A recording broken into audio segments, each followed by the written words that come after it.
World's biggest astrology community in Tamil. Online Astro TV, வாழ்வின் வெளிச்சம். Online astro டிவியை கண்டு மகிழுங்கள். அடுத்ததாக இன்றைக்கி பொறுத்தவரையிலும் பார்த்தீங்க அப்படின்னா, நான் ஐயாவுக்கு ஒரு நம்ம வெல்கம் பண்ணக்கூடிய அடுத்த நபர் பார்த்திங்கன்னா, நம்மளுடைய அருமை நண்பர் உயர் திரு பரணி பாரதி ஐயா அவர்கள். அவர் வாஸ்து மட்டும்தான் ஸ்பெஷலிஸ்ட் கிடையாது, கேபியில் ஸ்பெஷலிஸ்ட்டு, பாரம்பரியத்தில் ஸ்பெஷலிஸ்ட்டு, இப்போ திதி சூன்யம் யோகம் கரணம் இதுலேயும் வந்து ஸ்பெஷலிஸ்ட் ஆகிட்டார். ஸோ அந்தளவுக்கு பெரிய விஷயம் இருக்குது. அவரை கேட்காமே நம்ம என்ன பண்ணிட்டேன் அப்படின்னா, ஐயா நீங்கள் எந்த திசைகளுக்கு வீடு கட்டணும்னு சொல்லுங்கய்யா, மக்கள் ரொம்ப ஆர்வமாக இருக்காங்கன்னு சொன்னேன். அதெல்லாம் நிறையா மீட்டிங்கில் என்னை பேசிட்டேன் நான். பட் நீங்கள் உங்களுடைய ஃபஸ்ட்டு மீட்டிங் நான் ஃப்ரெஷ்ஷாக ஏதாவது கொடுக்கணும்னு ஃபீல் பண்ணுறேன், அதனால் நீங்கள் எனக்கு வேறு டைட்டில் கொடுங்கன்னு சொன்னார். அவர் கடைசியாக சொன்ன டைட்டில் திதி சூன்யம் யோகம் நட்சத்திரம்னு சொன்னார். சரி இங்கே வாங்க, சில பேர் இங்கே திதி சூன்யம் யோகம் கரணம் நட்சத்திரம்னா பயங்கர குழப்பலாக இருக்காங்க. அதனால் ஒரு பயந்துட்டு இருக்காங்க, ஐயோ என்னுடைய ராசிகள் திதி சூன்யம் ஆயிடுச்சு, இந்த காரணத்தில் பாதிக்கப்பட்டிருக்கு அப்படின்ற மாதிரி இருக்காங்க. கொஞ்சம் அதோடைய விளக்கங்களை கொடுங்கன்னு சொல்லி கேட்டிருந்தோம். அந்த வகையில் திடீர் ஏற்பாடாக ஐயா பார்த்திங்கன்னா, திதியை பிடித்தால் எப்படி விதியை வெல்ல முடியும் என்ற தலைப்பில் உங்களுக்கு ஒரு சிற்றுரை ஆற்ற இருக்கிறார். அவர்களை தர்மசாஸ்திரா ஜோதிட வித்யாலயம் சார்பாக வருக வருக வருக வருக என அன்புடன் வரவேற்கிறோம். அவருக்கு பொன்னாடை பொறுத்து கௌரவிக்குமாறு அன்பு குருநாதர் மகாஞானமூர்த்தி ஐயா அவர்களையும் மருதமலை குருஜி ஐயா அவர்களையும் கேட்டுக்கொள்கிறேன்.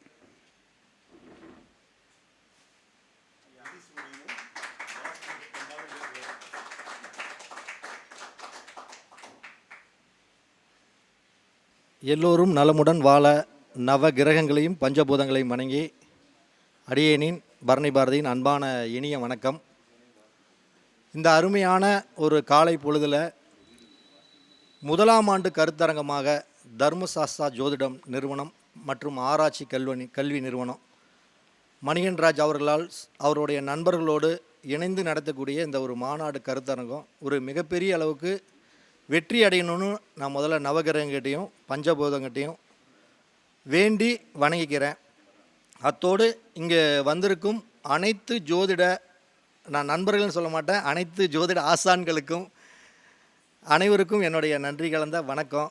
இந்த விழாவை சீரும் சிறப்போடு தலைமையேற்று நடத்தி கொண்டிருக்கோம் என்னுடைய அன்பு தந்தை மருதமலை குருஜி ஐயா அவர்களுக்கும், அடுத்தபடியாக மகாஞானமூர்த்தி ஐயா அவர்களுக்கும் மற்றும் வரக்கூடிய ஏனைய நண்பர்களுக்கும் என்னுடைய நெஞ்சார்ந்த நன்றிகள், என்னுடைய மனமார்ந்த வாழ்த்துக்கள். அதாவது இன்றைக்கி ஒரு டாப்பிக்கு என்ன பேசலாம் அப்படின்னு பார்த்தோம்னா, திதியை பிடிச்சா விதியை வெல்லலாம் எப்படிங்கிற ஒரு சப்ஜெக்டை பற்றி பேசலாம் அப்படின்ட்டு ஒரு சின்ன ஆசை. ஏன் மனசுக்குள்ளே வச்சுக்கிட்டே இருக்கணும், பொங்கி எழுந்துருவோம், பாப்பா முடிஞ்ச அளவுக்கு என்ன தான் சொல்லி பார்க்கலாமே அப்படின்ட்டு ஒரு விஷயங்களை தான் நம்ம இன்றைக்கி பேச போகிறோம். பொதுவாக நம்ம ஒவ்வொரு ஜோசியருக்கும் நம்ம முதல்ல எது தெரியுதோ தெரியலையோ, ஒரு நாள் காலையில் எந்திரிக்கணும் அப்படின்னோம்னா இந்த பஞ்ச அங்கங்களுடைய விஷயங்கள் முதல்ல தெரியணும். அதுதான் நம்மளுடைய முதல்ல ஜோசியருக்கு ஒரு அடிப்படை பேசிக்கே அதுதான். அப்போ அன்றைக்கி என்ன நாள், என்ன கிழமை, என்ன நட்சத்திரம், அந்த அன்னைக்கு என்ன யோகம், அந்த அன்னைக்கு என்ன கரணம், அந்த அன்னைக்கு என்ன திதி அப்படிங்கிறது முதல்ல ஒரு 5 விதமான அந்த பஞ்ச யோகங்களை நம்ம தெரிஞ்சுக்கணும். அப்போ தான் பஞ்சபூதங்களும் நம்மக்கிட்ட நின்று தன்னுடைய நாவில் பேசும். அதுதான் உண்மையும் கூட. அப்போ இன்றைக்கி என்ன நட்சத்திரம், யாராச்சும் இங்கே வந்தவங்களுக்கு தெரியுமா என்ன நட்சத்திரம்? இன்றைக்கி அவிட்ட நட்சத்திரம், மகர ராசியில் சந்திரன் பயணிக்கிறார், சிறப்பு.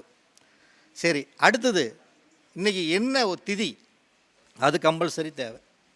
இன்றைக்கி திதி சஷ்டி திதி. ஒவ்வொருத்தரும் கம்பல்சரி, நம்மளுக்கு ஜோசியுமே தெரியலனாலும் பரவாயில்ல, இந்த 5 தெரிஞ்சுக்கிட்டாவே இந்த பஞ்சபூதங்கள் நம்ம வாயில் அது பாட்டுக்கு பேச ஆரம்பிச்சிடும். திதி இன்றைக்கி சஷ்டி திதி. சரி, இன்றைக்கி யோகம் என்ன யோகம்? வியாகத யோகம் மதியானம் வரைக்கும் இருக்குது, அதுக்கு மேலே கர்ஷண யோகம் வருது. அப்போ யோகங்களை நம்ம முதல்ல தெரிஞ்சிருக்கணும். சரி, ரைட்டு. யோகங்களுக்கு எடுத்தது இன்றைக்கி கரணம். பழமொழியே இருக்குது, கரணம் தப்புனா மரணம், விட்டத்தில் அவர் மேலே போகிறவன் கீழே விழுந்த மரணம் அப்படிங்கிற மாதிரி. அதுக்கும் ஒரு சூட்சமாக நம்ம இதுதான் முக்கியம் அப்படின்ட்டு இல்லை, இதுவும் முக்கியம், அவ்வளோதான். இன்றைக்கி கரணம் அப்படின்னு பார்த்தோம்னா கௌளவ கரணம் ஓடிட்டு இருக்குது, தைத்துள கரணம் வந்துடும். சரி, அப்போ வாரம் அப்படின்னு பார்த்துக்கிட்டோம். திதி இன்றைக்கி சஷ்டி திதி, நட்சத்திரம் அவிட்ட நட்சத்திரம், யோகம் கர்சன யோகம், கரணம், தைத்துளை கரணம். அப்போ இந்த 5 ஒரு அடிப்படை விஷயங்களை முதல்ல நம்ம தெரிஞ்சுக்கணும். அப்போ திதியை பிடிச்சா நம்ம வாழ்க்கையில் எப்படி வெல்ல முடியும் அப்படின்னு ஒரு கேள்வி இருக்குது. ஏன்னா பாரம்பரிய ஜோதிடத்தில் அதுதான் நம்மளுடைய மூல ஜோதிடமே அதுதான். அந்த ஜோதிடத்திலிருந்து ஒவ்வொரு அங்கங்கள், அந்த 5 அங்கங்களில் வந்து இந்த திதி கரண யோகம் அப்படிங்கிறது வந்து 3 அங்கங்கள் வந்து இந்த திதி யோகத்தில் கரணத்திலேயே இருக்குது முதல்ல. அப்போ நம்ம அப்படி இருக்குது அப்படின்னா நம்ம இதை வச்சு நம்ம ஜாதகத்தில் புகுத்தி நம்ம எப்படி பார்க்கறது, முதல்ல எப்படி நம்ம இதை பலன் சொல்கிறது, இல்லை திதிசூன்யம் பெற்ற கிரகமெல்லாம் நம்மளுக்கு வாழ்க்கையில் துன்பத்தை கொடுத்துருமா, இல்லை அவங்கள ஜெயிக்கவே முடியாதா அப்படின்னு ஒரு கேள்வி நம்மளுக்குள்ளே இருந்துகிட்டே இருக்கும். இல்லை இதுதான் பலனா அப்படின்னு கூட நம்ம மனசில் இருந்துக்கிட்டே இருக்கும். அப்போ ஒருத்தர் பிறக்கிறாங்க அப்படின்னா அவங்களுடைய ஜாதகத்தில் மொத்த திதிகள் வந்து அப்படிங்கிறது உங்களுக்கு எல்லாத்துக்குமே தெரியும். 15 திதிகள், அதாவது வளர்பிறையில் ஒரு 15 திதி, தேய்பிறையில் ஒரு 15 திதி. அதில் வந்து பார்த்தோம்னா நம்ம பிரதமை திதியிலிருந்து பிரதமை, துவிதியை, திருதியை, சதுர்த்தி, பஞ்சமி, சஷ்டி, அஷ்டமி, நவமி, தசமி, ஏகாதசி, துவாதசி, திரையோதசி, சதுர்த்தசி, பௌர்ணமி, அமாவாசை அப்படிங்கிற மாதிரி வளர்பிறையில் 5, தேய்பிறையில் ஒரு 15 திதிகள் இருக்குது. இதில் பிரதமை திதியிலிருந்து ஒரு 13 திதிகளுக்கு மட்டும், அதாவது 13வது திதி என்ன திதி அப்படின்னு பார்த்தோம்னா, அதாவது கடைசி திதி, அதாவது சதுர்த்திக்கு முன்னாடி வரைக்குமே நவமி, தசமி, ஏகாதசி, துவாதசி, திரையோதசி அது வரைக்கும் உள்ள அந்த 13 திதிகளுக்குமே 2 ராசிகள் வந்து சூன்யமாகும். அந்த 14வது திதிக்கு மட்டும் 4 வீடுகள் டோட்டலாக வந்து நம்மளுக்கு சூன்யமாகும். அமாவாசை, பௌர்ணமி இந்த திதியில் பிறக்கிறவங்களுக்கு பொதுவாக நம்மளுக்கு சூன்யம் இல்லை அப்படின்னு தான் சாஸ்திரம் சொல்லுது. சரி, பிரதம திதியில் பிறக்கிறாங்க அப்படின்னா அவங்களுக்கு எந்த ராசிகள் முதல்ல சூன்யமாகும் அப்படிங்கிறது எல்லாத்துக்குமே தெரிஞ்சிருந்தாலுமே, பொதுவாக காலச்சக்கர ராசியில் 7வது ராசியான துலா ராசியும் 10வது ராசியான மகர ராசிகளும் இந்த பிரதமை திதியில் பிறக்கிறவங்களுக்கு சூன்யமாகும். அதாவது வந்து சுக்கிர பகவானும் அதே மாதிரி சனி பகவானும் சூன்யமாக கருதப்படக்கூடிய ஒரு கிரகம் பிரதமை திதிக்கு. அதுக்கு பிரதமைக்கு எடுத்தது துவிதியை திதி. இந்த துவிதியை திதிக்கு காலச்சக்கர ராசியில் 9வது ராசியான தனுசு ராசியும் 12வது ராசியான மீன ராசியும் திதிசூன்யமாக கருதப்படும். அப்போ துவிதியை திதிக்கு டோட்டலாக குரு பகவான் அப்படிங்கிற ஒரு கிரகம் திதிசூன்ய கிரகமாக நம்ம கருதப்படும். துவிதிக்கு எடுத்தது திருதியை திதி. திருதியை திதிக்கு நம்ம என்ன ஒரு கிரகங்கள் என்ன பாவங்கள் சூன்யமாகும் அப்படின்னு நம்ம ஒரு கணக்கு போட்டு பார்த்தோம்னா, திருதி திதிக்கு வந்து பார்த்திங்கன்னா தனுசு, அதாவது பிரதமிக்கு துலாமு மகரம்ட்டோம், துவிதிக்கு தனுசு மீனன்ட்டோம். இப்போ திருதிக்கு அப்படின்னு பார்த்தோம்னா மகரமும் சிம்மமும், அதாவது காலச்சக்கர ராசியில் 10வது ராசியும் காலச்சக்கர ராசியில் 5வது ராசியும் திதிசூன்யமாக வரும். சரி, திருதிக்கு அடுத்தது சதுர்த்திக்கு காலச்சக்கர ராசியில் 11வது ராசியான கும்பமும் 2வது ராசியான ரிஷபமும் திதிசூன்ய ராசிகளாக நம்ம முதல்ல பார்க்குறோம். இதே மாதிரி தான் 15 திதிகளுக்கும், அதாவது 14 திதிகளுக்கும் அமாவாசை பௌர்ணமிக்கு எந்த ஒரு கிரகங்களும் திதிசூன்யமாக இல்லாமல் போகும். அப்போ இதில் அந்த உபய ராசிகளான மிதுனம், கன்னி, தனுசு, மீனம், 14வது ராசியான கடைசி, அதாவது திரையோதசி, சதுர்த்தசி, அந்த சதுர்த்தசிக்கு மட்டும் 4 வீடுகள் நம்மளுக்கு வந்து திதிசூன்யமாக வரும்.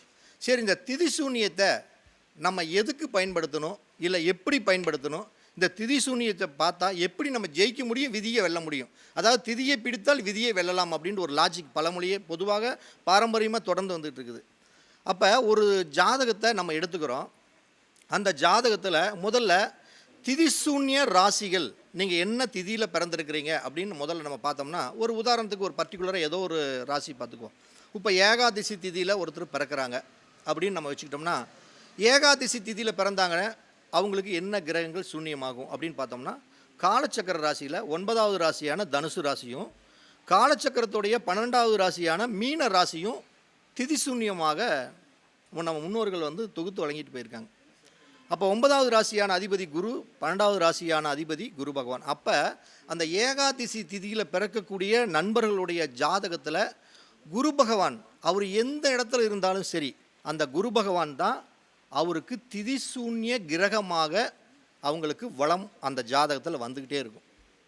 அப்போ அந்த திதிசூன்யமாக இருக்கக்கூடிய கிரகம் பொதுவாக அவங்களுடைய ஜாதகத்தில் இந்த 12 ராசிகளில் எந்தெந்த ராசிகளில் இருக்கிறாரோ அந்த ராசிகள் சார்ந்த காரகமும் அந்த ராசிகள் சார்ந்த பாவமும் அவங்களுக்கு கிடைக்கிறதுல தடை, தாமதம், பிரச்சனை, சிக்கல் கிடைச்சி அனுபவித்து பல கஷ்டங்களை கடைசியில் அதாவது கொடுத்து கெடுக்கிறது அப்படிங்கிறாங்க பார்த்தீங்களா, அது மாதிரி கொடுத்துட்டு அதை எல்லாமே பிடுங்குற மாதிரி ஒரு அமைப்புகளை கொடுக்கும். சரி, அப்போ ஒருத்தரோட ஜாதகத்தை பார்க்குறோம். அவங்களுக்கு அவங்களுடைய ஜாதகத்தில் ஒரு 12ஆம் இடத்துல அவங்களுக்கு திதிசூன்யம், அதாவது பொதுவாக ஒரு மகர லக்ன ஜாதகத்தை எடுத்துக்கலாம். அப்போ அந்த மகர லக்ன ஜாதகத்தை எடுத்துக்கிட்டோம்னா அவங்க ஏகாதசி திதியிலேயே பிறந்திருக்கிறாங்க. அவங்களுக்கு தனுசு மீனம்தான் திதிசூன்யன்ட்டேன். அப்போ எந்த ராசி அவங்களுக்கு திதிசூன்யமாக வருகிறது? மகர லக்னத்திற்கு குரு பகவான் தான் திதிசூன்யமாக வர்றாரு. அவர் 12ஆம் இடத்துடைய அதிபதி. அப்போ 3ஆம் இடமும் 12ஆம் இடமும் அவர்களுடைய ஜாதகத்தில் திதிசூன்யமாக கிடைக்கும். அப்போ இந்த 12ஆம் பாவத்துடைய காரகம் என்ன? அதாவது நல்ல தூக்கம், நல்ல முதலீடு, சொத்துக்கள். 3ஆம் இடம் அப்படிங்கிறது எழுத்துப்பூர்வமான விஷயங்கள். அடுத்தது ஜாமீன் போடக்கூடிய விஷயங்கள், கையெழுத்து போடக்கூடிய விஷயங்கள், புதிய ஒப்பந்தங்களை எழுதக்கூடிய விஷயங்கள், சகோதர வழி உறவுகள் சார்ந்த விஷயங்கள். இது மாதிரி இந்த 3, 12ஆம் இடத்து விஷயத்தில் கொஞ்சம் நம்ம கவனமாக இருக்கணும். அதெல்லாம் இப்போ எதுக்கு இந்த விஷயத்தை நம்ம சொல்கிறோம் அப்படின்னோம்னா, அந்த திதிசூன்யம் அந்த லக்னத்திற்கு எந்த இடத்தோடைய அதிபதியோ அந்த இடங்கள் சார்ந்த பாவங்களில் நம்ம மூளையை செலுத்திக்கிட்டே இருக்கணும், கவனத்தை வச்சுக்கிட்டே இருக்கணும். இல்லை அப்படின்னா அதை நோக்கி நம்ம அந்த திதிசூன்யம் நம்மளுக்கு வேலை செய்ய ஆரம்பிச்சிடும். இது ஃபஸ்ட்டு பாவங்கள் ரீதியாக. அடுத்தது அந்த திதிசூன்ய பெற்ற கிரகங்கள் நம்மளுடைய ஜாதகத்தில் லக்னத்திற்கு எந்த இடத்துல இருக்குதோ அந்த இடம் சார்ந்த பிரச்சனைகளும், அந்த கிரகங்கள் எந்த இடத்தில் பார்வை பார்க்குதோ அந்த இடங்களும் பிரச்சனை. நான் சொல்கிறது உங்களுக்கு புரியும் நினைக்கிறேன், ஆல்ரெடி புரியுது தான். அப்போ அந்த குரு பகவான் ஒருத்தருடைய ஜாதகத்தில் 2ஆம் இடத்துல இருக்குதுன்னு வச்சுங்க. பொதுவாக நீங்கள் குரு பகவான் திதிசூன்யம் ஆயிடுச்சு அப்படின்ட்டு அந்த குருவின் காரகமான குழந்தை பாக்கியம் இல்லை, குழந்தை பாக்கியத்துக்கு தடை, தாமதம், பிரச்சனை அப்படின்னு நம்ம சொல்லவே கூடாது. அது ரொம்ப தப்பாக போயிடும். அடிக்கடி நான் பல மேடையில் சொல்லிகிட்டு இருக்கிறது என்ன அப்படின்னா, ஒவ்வொரு ராசியிலையும் 9 கிரகங்களுடைய பங்கு இருக்குது. அப்போ 2வது ராசி இருக்குதுன்னா 2வது ராசியிலையும் 9 கிரகங்களுடைய பங்கு இருக்குது. அப்போ 2ஆம் இடத்துடைய 9 கிரகங்களுடைய பங்கு என்ன? சூரியன்னா ஒரு அதிகாரமான பேச்சு, சந்திரன்னா ஒரு குடும்பத்தை ஒருத்தரை தன்னோட இணைச்சிக்கிறது, அப்படியே ஒரு தாய் மாதிரி இணைச்சிக்கிறது. குரு அப்படின்னா 2ஆம் இடத்துல தனம், தன சேர்க்கை. 2ஆம் இடத்துல புதனுடைய பங்கு என்ன? நம்ம பேசக்கூடிய வார்த்தை, பேச்சு, வளைந்து நெளிந்து அழகாக ரசித்து ருசித்து பேசுறது, அதுதான் 2ஆம் இடத்துடைய பேச்சு. 2ஆம் இடத்துல சுக்கிரனுடைய பங்கு என்ன? நம்மளுக்கு வரக்கூடிய ஒரு குடும்பத்துடைய வரக்கூடிய மனைவி 2ஆம் இடத்துல. இது மாதிரி 9 கிரகங்களும் இந்த 2ஆம் இடத்துல தன்னுடைய ஆக்கிரமிப்பு 12 ராசிலையுமே வச்சுக்கிட்டு இருக்கும். அதை மைண்டில் வச்சுக்கிட்டே இருக்கணும். அப்போ குரு திதிசூன்யம் ஆயிடுச்சு, இவங்களுக்கு குழந்தைகள் மூலம் பிரச்சனை அப்படின்னு சொன்னோம்னா நம்ம ஜாதகம் பார்க்குற இடத்துல தோற்று போயிடுவோம். அப்போ 2ஆம் இடத்தில் இருக்கக்கூடிய குருவின் காரகம் என்னவோ அந்த இடம் தான் அவங்களுக்கு பிரச்சனையாகும். நீங்கள் நல்லா மைண்டில் வச்சுக்கணும். இதே மாதிரி 3ஆம் இடத்துல இருக்குதுன்னா 3ஆம் இடத்துல இருக்கக்கூடிய குருவின் காரகம் என்னமோ 5ஆம் இடத்துல குரு என்ன இருக்காரோ அதனோட காரகம். அப்போ 5ஆம் இடத்துல குரு பகவான் இருந்து அவங்களுக்கு திதிசூன்யாதிபதி 5ஆம் இடத்துல இருந்தால் மட்டும்தான் குழந்தை பாக்கியம் செய்யுங்களில் பிரச்சனை கொடுக்கும். அப்போ 2ஆம் இடத்துல இருக்குதுன்னா அவங்க பேசக்கூடிய வார்த்தை, பேச்சு, அந்த சார்ந்த விஷயங்களில் அவங்களுக்கு பிரச்சனை கொடுக்கும். குரு பகவானுடைய காரகம் என்னங்க? பேச்சு, அதாவது அழகாக வளைஞ்சு நெளிஞ்சு பேசுறது புதன், கௌரவமாக தன்மையோடு பேசக்கூடியது குரு பகவான். அப்போ 2ஆம் இடத்துல குருவுடைய பங்கு என்ன அப்படின்னா பணம், காசு, தங்கம், நகை, எல்லாமே 2ஆம் இடம் தான். அப்போ இந்த குரு பகவான் வந்து துதிசூன்யம் ஆயிடுச்சு அப்படின்னா தங்க நகைகளை கண்டிப்பாக 100 பவுன் நீங்கள் ஒரு பொண்ணை கட்டி கொடுத்து அந்த திதிசூன்யமான 2ஆம் இடம் திதிசூன்யமான ஒரு ஆளுக்கிட்ட 100 பவுன் போட்டு அந்த பொண்ணை கட்டி கொடுங்க, கண்டிப்பாக அந்த 100 பவுனையும் அடமானம் வச்சுருவான். எல்லாமே பேங்கில் இருக்கும், பாதி விற்றுப்பிடுவான். அவன் என்ன தான் கை நிறைய மோதிரம் தங்கம் போட்டிருந்தாலும் கடைசி வரைக்கும் அந்த தங்க நகைகள் அப்படிங்கிறது அவங்க கையில் தங்கவே தங்காது. அப்போ அந்த இடத்த நம்ம எந்த இடத்துல வந்து இருக்குது அப்படிங்கிறது பார்த்து பலன் சொன்னோம்னா 100% நம்ம திதி யோகத்தை வச்சு விதியை நம்மளால் மாற்ற முடியும். அது மட்டும் இல்லாமல் இப்போ அந்த ஒரு கிரகம் 2ஆம் இடத்துல இருக்குது அப்படின்னா அந்த கிரகம் எங்கெங்கே பார்க்குதோ அந்த இடங்களும் அந்த திதிசூன்யத்தோட எஃபெக்ட் அடிச்சுக்கிட்டே இருக்கும். திதிசூன்யத்தோட பார்வை குருவுக்கு என்ன பார்வை? 5ஆம் இடம், 7ஆம் இடம், 9ஆம் இடம், இந்த 3 இடம் பொதுவான சிறப்பான பார்வை. அப்போ மகர லக்னத்துக்கு குரு பகவான் 2ஆம் இடத்துலேருந்து ஒரு 5ஆம் இடத்தை பார்வை பார்க்குதுன்னா அந்த மகர லக்னத்துக்கு அந்த 5ஆம் இடம் எத்தனாம் இடமாக வரும்? ஒரு 6ஆம் இடமாக வரும். அப்போ திதிசூன்யாதிபதி 2ஆம் இடத்துலேருந்து தனம் பொருள் பணம் சேர்க்கைக்குள்ளான கிரகம் 6ஆம் இடத்தை பார்க்குறாரு அப்படின்னாவே அங்கே அந்த ஜாதகத்தில் 6ஆம் இடத்துல என்ன வேலை? கடன்.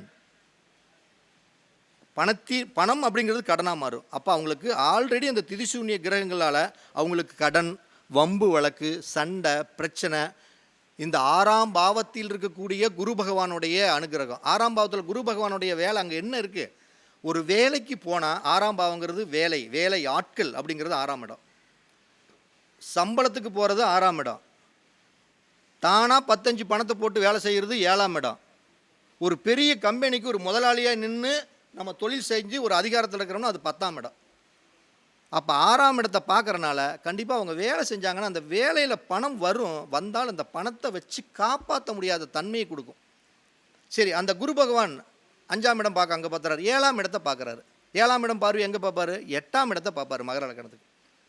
குரு 2ஆம் இடத்துலேருந்து 7ஆம் இடத்தை பார்த்தா லக்னத்துக்கு மகர லக்னத்துக்கு 8ஆம் இடத்தை பார்ப்பார். அப்போ 8ஆம் இடம்ங்கிறது என்ன?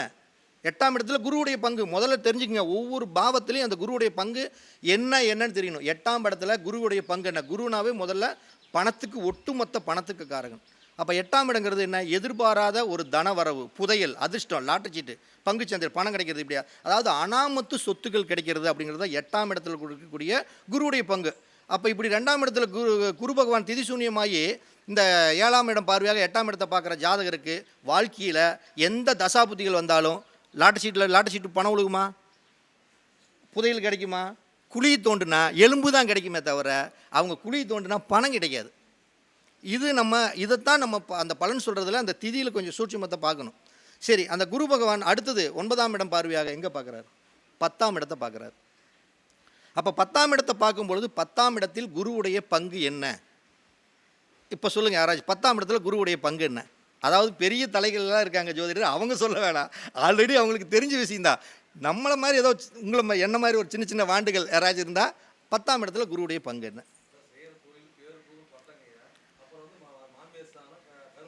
இல்லை 10ஆம் இடத்துல குருவுடைய பங்கு என்னன்னா ஒரு தொழில் செய்கிறப்ப அந்த தொழிலில் தலைமை பதவியில் இருக்கிறது.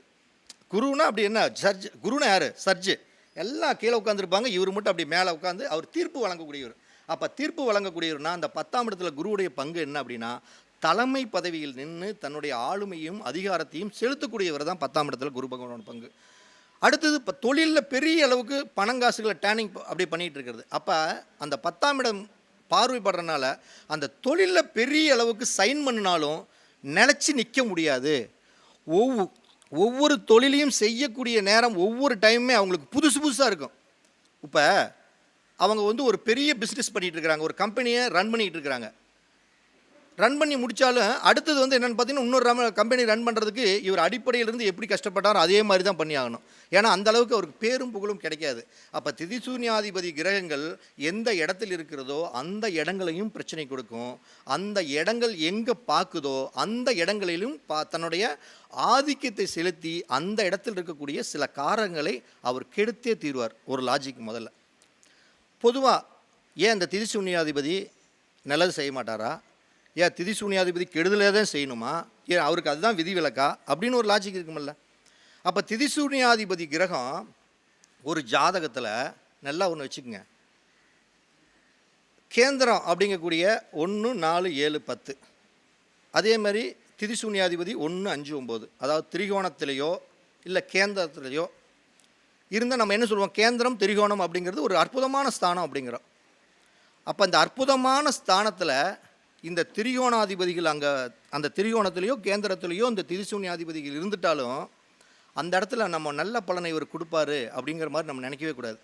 அதே மாதிரி திதிசூன்யம் பெற்ற ஒரு கிரகம், இந்த குரு பகவானை பற்றி சொன்னல, இந்த குரு பகவான் உங்களுடைய ஜாதகத்தில் நல்லா ஆட்சி பெற்றிருக்காரப்பா, ஜம்முன்னு இருக்கார், எங்கே தனுசுலேயே இருக்கார், இல்லை மீனத்தில் ஆட்சி பெற்றிருக்கார், இல்லை கடகத்தில் ரொம்ப உச்சம் பெற்றிருக்கார், சூப்பராக இருக்கார். அப்போ நம்ம என்ன சொல்லுவோம், பொதுவாக எந்த கிரகங்கள் உச்சம் பெற்றாலோ ஆட்சி பெற்றாலோ தன்னுடைய காரக ரீதியாக அவங்களுக்கு மிகப்பெரிய ஒரு பலன்களையும் வெற்றிகளையும் யோகத்தையும் கொடுப்பார். அப்போ குரு பகவான் உனக்கு உச்சமாக இருக்குது, நீ கோட்டை கட்டுவ, வீட்டில் வந்து பஞ்சு மெத்தையில் படுப்ப, பணங்காசுகளை நிறைய வைப்ப, சேமித்து வைக்கிறதுக்கு சொத்து நிறையா இருக்குன்னு சொன்னோம்னா அங்கே நம்ம தோற்று போயிட்டே இருக்கிறோன்னு அர்த்தம். அப்போ குரு பகவான் தனத்துக்கு காரகன், பணத்துக்கு காரகன், ஒட்டுமொத்த உலகத்தின் இயக்கத்துக்கு காரகனான இந்த குரு பகவான் நம்மளுக்கு வந்து நல்ல ஆட்சி உச்சம் பெற்றிருக்காரு அப்படின்னு நம்ம நினச்சிக்கிட்டு உங்களுக்கு பட்டம் கிடைக்கும், பதவி கிடைக்கும், பொருள் கிடைக்கும், பொண்ணு கிடைக்கும், யோகம் கிடைக்கும்னு சொன்னோம்னா நம்ம அந்த இடத்த ஜாதகத்தில் தோற்று போயிடுவோம். ஏன், அந்த குரு பகவான்கிற கிரகம் திதிசூன்யமான கிரகமாக இருக்கிறனால அந்த கிரகங்கள் ஆட்சியாக இருந்தாலும் சரி, உச்சமாக இருந்தாலும் சரி, அந்த கிரகங்கள் யோகாதிபதியாக இருந்தாலும் நிச்சயமாக அவர்களுக்கு நல்ல பலன்களை கொடுக்கும். அதாவது ஆட்சி உச்சமாக இருந்தால் கொடுத்து தன்னுடைய வேலை, அதாவது ஆட்சி உச்சத்துக்கு உண்டான பலனை கொடுத்து அவன் திதிசூன்யாதிபதிங்கிறனால ஒட்டு மொத்தத்தில் எல்லாத்தையும் பிடுங்கிட்டு கடைசியில் ஜீரோவாக பாக்கி விட்டுட்டு தான் போவான். இதுதான் திதிசூன்யத்தோடைய முக்கியமான ஒரு வேலை. சரி, இப்படிப்பட்ட திதிசூன்யாதிபதி நம்ம ஜாதகத்தில் ஏதாச்சும் நமக்கு நல்லது பண்ணுமா, இல்லை பண்ணாதா? திதிசூன்யம் பெற்ற கிரகம் அவன் ஜாதகத்துக்கு வந்து பிரச்சனையை தான் கொடுக்குமா அப்படி நம்ம நினைக்கவும் கூடாது.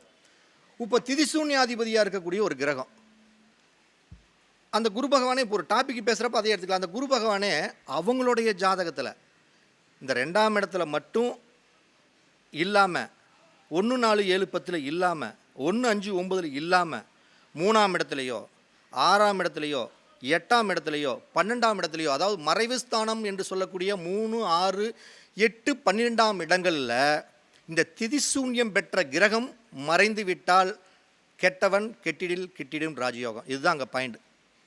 Minus into minus plus. அதாவது திதிசூன்யமான கிரகம் முதல்ல கெட்டு போயிடணும். ஒரு லாஜிக் நல்லா மைண்டில் வச்சுக்கோங்க. நம்மளுக்கு ஒரு திதிசூன்யமான கிரகம் இருக்குது அப்படின்னா அந்த கிரகம் கெட்டு போயிட்டா அந்த குரு பகவான் எங்கெங்கே இருக்கிறானோ, எங்கெங்கே பார்க்குறானோ அந்த இடத்துக்கு உண்டான பலனை வாரி வழங்கிடுவான். நல்லா தெரிஞ்சுக்க. அது ஆட்சி உச்சம் இல்லாமல் இருந்தாலும் சரி, நீசமாக போயிட்டாலும் சரி. இப்போ ஆட்சி இல்லாமல் நீசமாக இருந்தாலுமே அந்த 3, 6, 8, 12 மறைஞ்சிட்டா சூப்பரான பலனை கொடுத்துட்டு போயிடுவார். அடுத்தது இன்னொரு லாஜிக்கு, அதே இந்த குரு பகவான் வந்து ஒருத்தருடைய ஜாதகத்தில் நீசமாயிட்டாருப்பா, வலுவில்லைப்பா, சுத்தமாக கெட்டு போயிட்டாருப்பா. அப்போ அந்த கெட்டு போயிட்டார் அப்படின்னா கூட தன்னுடைய தசாபுத்தி காலங்களில் திதிசூன்யம் பெற்ற கிரகங்கள் கெடுதலை செய்யக்கூடிய கிரகம், அந்த கிரகம் தன்னை கையும் காலையும் ஒடிச்சு போட்ட மாதிரி நீசமாயிடுறார். அப்போ கெட்டு போன ஒரு கிரகத்தோடைய கையையும் காலையும் உடைச்சி போட்டுட்டா அவனால் எந்த காரியத்தை செய்ய முடியுமா? 100% நிச்சயமாக செய்ய முடியாது. அப்போ திதிசூன்யம் பெற்ற ஒரு கிரகம் ஆட்சி உச்சம் பெற்றிருந்தாலும் கூட, இல்லை நல்ல ஸ்தானங்களில் இருந்தாலும் கூட அவர் நல்ல பலனை நிச்சயம் செய்ய முடியாது. அதுவே திதிசூன்ய பெற்ற கிரகங்கள் 3, 6, 8, 12ஆம் இடங்களில் மறைந்திருந்தாலும் கூட, நீசமாயிருந்தாலும் கூட, அந்த குரு பகவானால் அவர் எந்த இடத்தில் இருக்கிறாரோ அந்த இடத்துக்கு உண்டான காரகங்களும் பாவங்களும் மிக சிறப்பான முறையில் நம்ம செயல்பட்டுக்கிட்டே இருக்கும். இதை நம்ம மைண்டில் அந்த திதிசூன்யத்தை பற்றி இது நிறைய மீட்டிங்கில் நிறைய பேர் பேசுவாங்க, நானும் வேடிக்கை பார்ப்பேன். இதுக்கு ஒருத்தர் நம் மூளைக்கு ஊசி குத்துற மாதிரி குத்த மாட்டாங்கிறாங்களே அப்படின்னு நான் பார்த்துக்கிட்டே உட்காந்துருப்பேன். அதாவது ஒரு பதிவை சொன்னோம்னா அவங்க மூளையில் போய் நறுக்குன்னு குத்துனா தான் அது மைண்டில் செட் ஆகும். இப்போ ஒரே லாஜிக்கு, உங்களுக்கு என்ன குத்திருக்கிறேன், திதிசூன்ய கிரகம் ஆட்சி உச்சம் பெற்றிருந்தாலும் சரி, அது சூப்பரான இடத்துல இருந்தாலும் சரி, நல்ல பலனை செய்யவே செய்யாது. அதே திதிசூன்ய அதிபதிகள் 3, 6, 8, 12 மறைஞ்சிட்டாலும் சரி, நீசமாக இருந்தாலும் சூப்பரான பலனை செய்யும். இவ்வளோதான் லாஜிக்கு. ரெண்டே வார்த்தையில் இந்த டோட்டலாக நான் பேசின விஷயத்தை 2 வாசகத்தில் நம்ம முடிச்சிடலாம். சரி, அடுத்தது எல்லாருமே சந்திராஷ்டமம்னு சொல்லிட்டு இருக்கிறோம். பொதுவாக நம்ம சந்திராஷ்டமம் என்ன சொல்கிறோம், ஒரு ராசிக்கு 8ஆம் இடத்துல சந்திரன் போகும்பொழுது அந்த ஜாதகருக்கு எதிர்மறையான பலன்கள் நடக்கும், சில வலிகளையும் வேதனைகளையும் அவமானங்களையும் நடக்கும் அப்படிங்கிறது பாரம்பரியத்தோட சந்திராஷ்டமம். இப்படின்னு சொல்கிற பாரம்பரிய ஜோதிடம் இல்லாமல் எந்த ஜோதிடமும் இல்லை, பாரம்பரியத்தில் இது ஒரு கிளைகள், அவ்வளோதான். இதையும் வேலை செஞ்சே தீரும். அது கேபி சார ஜோதிடத்தில் சந்திராஷ்டமனம் என்ன? ஒரு ஜாதகத்தை எடுத்த உடனே கேபி சார ஜோதிடத்தில் அந்த மெத்தேடை போட்டுட்டு 8ஆம் பாவத்தை இயக்கக்கூடிய உபநட்சத்திராதிபதி என்ன கிரகமோ, நம்ம வந்து மேசராசின்னு வச்சுக்கிறோம், விருச்சிகத்தில் சந்திரன் போடும்போது சந்திராஷ்டமங்கிறோம், அந்த கணக்கு அங்கே எடுபடாது. அந்த பலனும் 100% நடக்குது ஒன்று.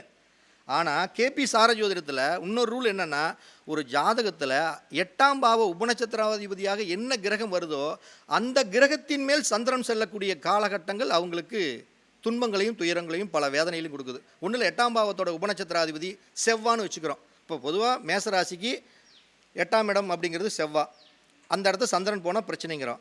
இதுவே செவ்வாய் இல்லாமல் 8ஆம் பாவ உபநட்சத்திராதிபதி குருவாகவே இருக்குதுன்னா கூட சரி, அவங்க ஜாதகத்தில் குரு பகவானுடைய நட்சத்திரம் என்ன? புனர்பூஷம் விசாகம் பூரட்டாதி. இந்த புனர்பூஷம் விசாகம் பூரட்டாதி நட்சத்திர காலகட்டங்களில் சந்திரன் டிராவல் பண்ணக்கூடிய காலம் அவங்களுக்கு பல விதத்தில் அந்த குரு பகவான் எங்கே அவங்க ராசி கட்டத்தில் இருக்கிறாரோ அந்த காரகம் சார்ந்த பிரச்சனை வரும். பொதுவாக நீங்கள் நினச்சிக்கிட்டு இருக்கிறீங்க சந்திராஷ்டமம்னா நம்மளுக்கு 8ஆம் இடத்துல அந்த சந்திரன் போகிறாரு, அதனால பொதுவாக கெடுதல் பிரச்சனைன்னு தான் நினைக்கிறீங்களே தவிர அது என்ன பிரச்சனை வரும்னு யாராச்சும் நினைக்கிறோமா? அந்த கிரகம் யாருடைய நட்சத்திரத்தில் போகிறாரோ அந்த கிரகம் நம்ம ஜாதகத்தில் எந்த பாவத்தில் இருக்குதோ அந்த கிரகம் சார்ந்த பிரச்சனைகள் தான் வருமே தவிர வேறு பிரச்சனைகள் வராது. அதை மைண்டில் நம்ம துணிச்சிக்கிட்டே இருக்கணும் அப்பப்போ. சரி, இந்த ஒரு சாப்டரை முடிச்சிட்டோம். திதி கரணம் யோகம் அப்படிங்கிற இன்னொரு 5 நிமிஷத்தில் முடிச்சிடுவா. யாரும் என்னடா பேசிக்கிட்டே இருக்கிறோம்னு நினைக்க வேணாங்க. அப்போ இந்த திதி வந்து நம்ம இப்படித்தான் பிடிச்சி நம்ம ஜெயிக்கணும் நம்ம ஜாதகத்தில். அப்போ இந்த சந்திராஷ்டமத்தை திதியில் வந்து நம்ம எப்படி கண்டுபிடிக்கிறது அப்படின்னு ஒரு ரூல் இருக்குல்ல. ஒவ்வொரு ஜோதிடத்துக்கும் ஒரு சந்திராஷ்டமம் இருக்குது. கேபியில் அப்படி, பாரம்பரியத்தில் 8ஆம் இடத்துக்கு போனால் திதியில் சந்திராஷ்டமம். அதாவது இப்போ இதை வந்து என்னுடைய குருநாதரையும் நினச்சி என்னுடைய நவகிரகங்களையும் பஞ்சபூதங்களையும் மூதாரையும் நினச்சி நான் இதை இன்றைக்கி இந்த இடத்துல டெலிவரி பண்ணுறேன். இது வரைக்கும் யாரும் பண்ணலை. ஆனால் இதை ஆண்டவன் சத்தியமாக உண்மையாக இருக்கணுன்ட்டு நான் நவகிரகங்களை வேண்டிக்கிறேன். இதான் உண்மையும் கூட லாஜிக்கில் ஒத்து வருது, பார்த்துட்டேன். அப்போ திதிசூன்யாதிபதி அப்படிங்கிற கிரகம் இது வரைக்கும் நம்ம டாப்பிக்கில் பார்த்தது என்ன? குரு பகவான் தான். ஓகேங்களா? அப்போ குரு பகவானுடைய நட்சத்திரம் என்ன? புனர்பூஷம் விசாகம் பூரட்டாதி. இதில் நம்ம இந்த சந்திராஷ்டமம் 2 விதமாக கணக்கு போட்டுக்கணும். ஜாதகத்தில் நான் ஒரு ஜாதகம் சொன்னேன், மகர லக்னத்துக்கு 2ஆம் இடத்துல குரு இருக்குதுன்னு சொன்னேன். அப்படி 2ஆம் இடத்துல அந்த குரு பகவான் இருக்கிறார் அப்படின்னா உங்களுடைய பர்டிகுலரான ஜாதகத்தில் இந்த குருவினுடைய அதாவது ஜாதக கட்டத்தில் இருக்கக்கூடிய குருவின் மேல் கோட்சார சந்திரங்கள் போய் இடிக்கும் போது அவங்களுக்கு சந்திராஷ்டமம். ஏன்னா அந்த அன்னைக்கு வந்து இது வந்து சந்திராஷ்டமம் நம்ம தான் பேர் வைக்கிறோம். ஆனால் இதில் என்னென்னா நல்ல படங்களை கொடுக்காதுன்னு சொல்கிறேன். ஏன் அப்படின்னா அதே வந்து சந்திரன் தான் ஒரு ஜாதகத்தில் எல்லாத்துக்கும் ஒரு நல்ல பலனை கொடுக்கறது, கெட்ட பலனை அவன் போய் யார் தொட்டுட்டு போகிறாரோ அதை வச்சு தான் நம்ம பேசிகிட்டு இருக்கிறோம். அப்போ திதிசூன்யமான கிரகங்கள் எந்த வீட்டில் இருக்குதோ அந்த வீட்டில் இருக்கும் பொழுது அந்த மாதத்துக்கு போய் அந்த சந்திரன் போய் அந்த குருவை தொடும் பொழுது அந்த குருவின் காரகமான பணம், காசு, பேச்சு, அந்த 2ஆம் இடத்துல குருவோட காரகம் என்னமோ அந்த கிரகத்துக்கு வலி வேதனைகளையும் துக்கங்களையும் சில அவமானங்களையும் கொடுக்கும். இது ஒரு லாஜிக். இந்த குருவோட நட்சத்திரம் புனர்பூஷம் விசாகம் பூரட்டாதி. இந்த புனர்பூசம் விசாகம் பூரட்டாதிங்கிற 3 நட்சத்திரத்தின் மேல் இந்த குரு பகவான் போய் டச் பண்ணிட்டு போயிட்டு இருக்கிற பொழுது அந்த புனர்பூஷம் விசாகம் பூரட்டாதி அவங்களுடைய லக்னத்திற்கு எந்தெந்த வீட்டு அதிபதியோ அந்த வீட்டு அதிபதி சார்ந்த பிரச்சனைகள் வரும். புரிஞ்சுக்கிட்டீங்களா? இதுதான் நம்ம வந்து திதியை பற்றி சொல்லக்கூடிய விஷயம். இப்படி ஒருத்தருடைய ஜாதகத்தை பார்த்து நீங்கள் டோட்டலாக வந்து திதிசூன்யம் வேலை செய்யாது அப்படிங்கக்கூடிய ஒரு கண்ணோட்டங்களை மறந்துடுங்க. இல்லை திதிசூன்யத்தால தான் நம்மளுக்கு பிரச்சனை வருங்கிற மாதிரி ஒரு எண்ணங்களையும் மறந்துடுங்க. திதிசூன்யாதிபதி எந்த நிலைமையில் இருக்கார், அவர் எப்படி இருக்கிறாரு அப்படிங்கிறத நம்ம பல்வேறு விதமாக ஆராய்ஞ்சு பலனை சொன்னால் மட்டும்தான் திதியை பிடித்து நம் ஜாதகம் பார்க்கக்கூடிய அனைவரும், அதே மாதிரி ஜாதகம் கேட்க வந்த அனைவருக்கும் விதியை வெல்ல முடியும் அப்படிங்கிற ஒரு அற்புதமான ஒரு விஷயத்தை நம்ம இந்த இடத்த சொல்லிக்கிறோம். இது மாதிரி ஒரு அற்புதமான ஒரு விஷயத்தை இந்த நேரத்தில் நான் சொல்கிறதுக்கு ஒரு வாய்ப்பு கொடுத்த தர்மசாஸ்தா ஜோதிட வித்யாலயா பயிற்சி நிறுவனர் மணியன்ராஜ் அவர்களுக்கும், அவரோடு தோழமை கொடுத்து கொண்டிருக்கோம் அனைத்து நிர்வாகிகளுக்கும், நவகிரகங்களுக்கும், பஞ்சபூதங்களுக்கும், இந்த ஒரு அற்புதமான கலையை எந்த நேரத்தில் கேட்டாலும் எனக்கு வாரி வழங்கிட்டு இருக்கக்கூடிய என்னுடைய ஜோதிட ஆசான் திருப்பூர் தணிகாசலம் ஐயா அவர்களுக்கும் என்னுடைய வாழ்த்துக்களையும் என்னுடைய வணக்கங்களையும் தணிகாசலம் ஐயா அவருக்கு தெரிவித்துக்கொண்டு, எதுக்கு நம்ம ஒருத்தருடைய குருநாதரோட ஒரு விஷயத்தை பேசுகிறோம் அப்படின்னா, நீங்கள் எந்த கலையை கற்றுக்கிட்டாலுமே அந்த குருநாதருக்குன்னு ஒரு மதிப்பு கொடுக்கணும். அந்த கலையை நான் இவர்கிட்ட தான் கற்றுக்கிட்டேன் அப்படிங்கிற விஷயத்தை நம்ம சொல்லி ஆகணும். ஏன்னா இந்த கலைக்கு சொந்தக்காரன் நம்ம கிடையாது. அதே மாதிரி அவருக்கும் அவருடைய குருநாதர், இன்றைக்கும் அவருடைய குருநாதர் கார்த்திகேயன் சார்னு தான் சொல்லிட்டு உட்காந்துருக்கார். அதனால் ஒவ்வொருத்தருக்கும் அவருடைய குருநாதர் இருக்கார். இன்றைக்கி பார்த்தீங்கன்னா மணி ஆரம்பிச்சோடனே என்னுடைய குருநாதர் மருதமலை குருஜி மகாஞானமூர்த்தின்னு சொன்னார். அப்போ அந்த குருவனுடைய அனுகிரகம் பரிபூரணமாக உங்களுக்கு கிடைக்கணும் அப்படின்னாலும் நீங்கள் எந்த மேலடியிலையும் உங்களுடைய குருநாதரை போற்றி அவங்களுடைய பேரை சொல்லி நீங்கள் பண்ணுங்கள். வாழ்க்கையில் குருவோடைய அனுகிரகம் பரிபூரணமாக கிடைக்கும் அப்படிங்கிறத சொல்லிக்கிட்டு உங்கள்கிட்டருந்து இந்த ஒரு சின்ன இடைவேளையில் மீண்டும் நான் சந்திக்கிறேன். நன்றி, வணக்கம், வாழ்த்துக்கள். அனைவருக்கும் ஃபஸ்ட்டு திதி சூன்யம்னா என்ன அப்படின்னு ஒரு போடு போட்டுட்டு அதுக்கப்புறம் என்னென்ன பாதிக்குன்னு சொல்லிட்டாரு.